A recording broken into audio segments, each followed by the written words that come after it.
Hey everybody, Joe DIY here, and in today's video I want to talk about the Anycubic Wash and Cure Station.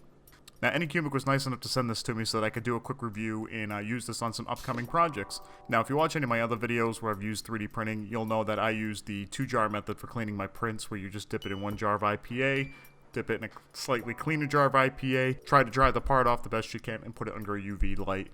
And if you're doing a lot of printing, this can be a pain in the neck. Now, out of the box, this comes with your wash bucket and lid, your wash basket, your print bed holder extension and print bed holder, the turntable for the curing light, the power source, and of course the Anycubic station itself. Now let's go ahead and start the wash process by removing the lid and the turntable from the machine. Now we can place the wash bucket on top with the magnetic prop. Now we'll put in the wash basket just in case the part falls off the print bed.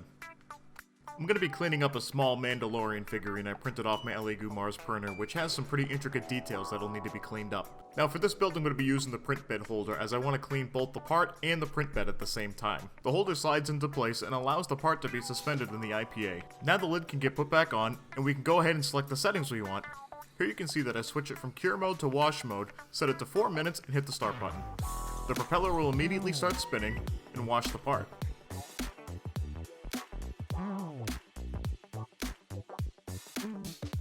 About halfway through the cycle, the propeller will stop and it'll change directions, allowing it to get the part from both sides. Now we can go ahead and take the lid off, remove the build plate from the wash bucket, and see how well our part came out. The wash step successfully removed the excess resin from the part, and you can now see the small intricate details. Let's remove the washing components and switch it over to the curing setup.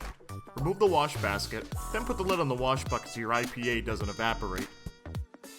Now you can just lift the wash bucket right off the top of the machine. The turntable goes on next, and it simply clicks in place. Now that we're set up, let's just drop the Mandalorian on, cover him up, and we'll go ahead and set up the settings.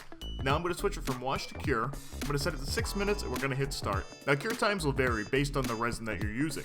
16 high intensity LED bulbs do a great job of curing the part.